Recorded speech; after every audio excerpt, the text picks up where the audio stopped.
السلام علیکم ورحمۃ اللہ وبرکاتہ۔ جیسا کہ ربیع الاول کا مہینہ شروع ہے اور آج ماشاءاللہ 8 تاریخ ہے اور 12 تاریخ کی آمد ہے، سوچا کہ کیوں نہ اس سے پہلے اس کی فضیلت اور اس میں کرنے والے اعمال کون سے ٹھیک ہیں کون سے نہیں ٹھیک ان کو سمجھا جائے۔ ربیع الاول کا چاند دیکھ کر لوگ عید مبارک کہنا شروع کر دیتے ہیں، آمد عید کا اعلان ہو جاتا ہے، مہینہ بھر محفلیں میلاد سجائی جاتی ہیں، ان میں آمد رسول صلی اللہ علیہ وآلہ وسلم کا انتظار کرتے ہوئے تعظیماً کھڑے ہو جاتے ہیں سب۔ 12 ربیع الاول کو تیسری عید قرار دیا جاتا ہے اور اس کو اللہ اور اللہ کے رسول کی مقرر کردہ دونوں عیدوں سے زیادہ اہم سمجھا جاتا ہے۔ جشن میلاد منانا، بسوں، کاروں، ٹرالیوں اور بیل گاڑیوں کی صورت میں جلوس نکالنا اس دن کا یہ ایک بڑا خاص کام ہوتا ہے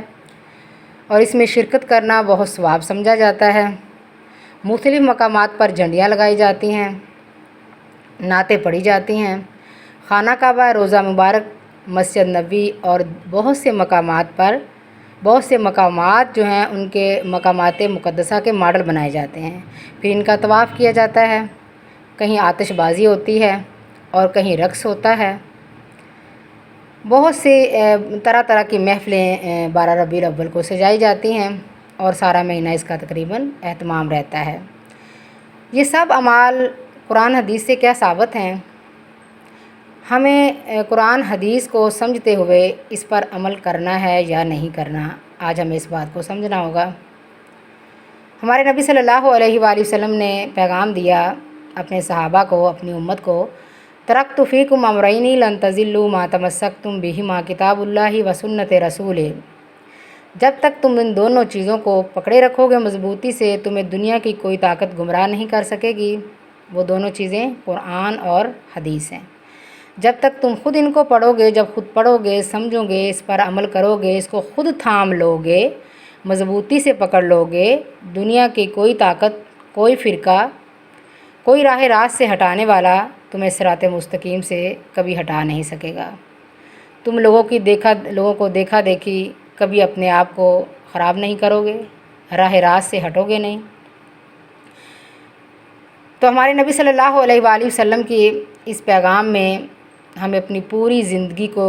گزارنے کی ایک مثل مل جاتی ہے۔ تو ہمیں اس حدیث سے یہ پیغام مل رہا ہے کہ ہمیں اپنی زندگیوں کو کیسے گزارنا ہے، کہ اس مہینے میں کسی کام کی کوئی فضیلت قرآن و حدیث سے ثابت نہیں ہے، کوئی نص موجود نہیں ہے، نہ صحابہ نے کوئی ایسا کام کیا، نہ ان سے کوئی بات منقول ہے اور نہ قرآن و حدیث سے ایسی بات کوئی ملتی ہے۔ مسلمان ہونے کے ناطے سے، مسلمان رشتے کی بنا پر ہمارے وہ علماء جنہوں نے قرآن اور حدیث کو صحیح سمجھا، قرآن اور حدیث پر عمل پیرا ہوئے، ان کی طرف سے یہ گزارش ہے کہ سچی محبت وہ ہوتی ہے جو اللہ اور اللہ کے رسول نے کہا اس کو پکڑ لو، جو اللہ اور اللہ کے رسول نے جس بات سے منع کیا، جس کام سے منع کیا، اس سے رک جاؤ۔ ہمارے نبی صلی اللہ علیہ وآلہ وسلم نبوت کے بعد 23 سال زندہ رہے۔ آپ صلی اللہ علیہ وآلہ وسلم سوموار کا روزہ رکھتے تھے۔ لوگوں نے پوچھا آپ روزہ کیوں رکھتے ہیں؟ تو آپ صلی اللہ علیہ وآلہ وسلم نے ارشاد فرمایا سوموار کو ہی میں پیدا ہوا ہوں اور سوموار کو ہی اللہ تعالیٰ نے مجھے نبی بنایا ہے، اس لیے میں اللہ تعالیٰ کا شکر ادا کرنے کے لیے سوموار کا روزہ رکھتا ہوں۔ آپ صلی اللہ علیہ وآلہ وسلم نے اپنی ولادت کا وہ جشن جو لوگ آج منا رہے ہیں بڑے جوش و خروش سے، اس کی تیاریاں ہو رہی ہیں، آپ صلی اللہ علیہ وآلہ وسلم نے 23 سال میں نہیں منایا۔ اللہ کے رسول صلی اللہ علیہ وآلہ وسلم کے صحابہ کی خلافت رہی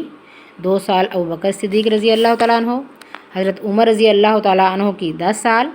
حضرت عثمان غنی رضی اللہ تعالیٰ عنہ کی 12 سال، حضرت علی رضی اللہ تعالیٰ عنہ کی 4 سال، اس کے بعد سیدنا حسن کی 6 ماہ، اس کے بعد سیدنا معاویہ کی حکومت خلافت رہی، لیکن کسی نے بھی یہ جشن نہیں منایا، کہیں سے بھی یہ ثابت نہیں ہے۔ اس کی دلیل نہ قرآن میں ہے اور نہ ہی حدیث میں ہے۔ اس لیے تمام علماء کی طرف سے امت مسلمہ کو یہ پیغام ہے کہ اللہ سے ڈرتے ہوئے اپنے اس مال کو ٹھیک راستے میں خرچ کریں، اس کو فضول نہ اڑائیں، والدین کی خدمت کے لیے خرچ کریں،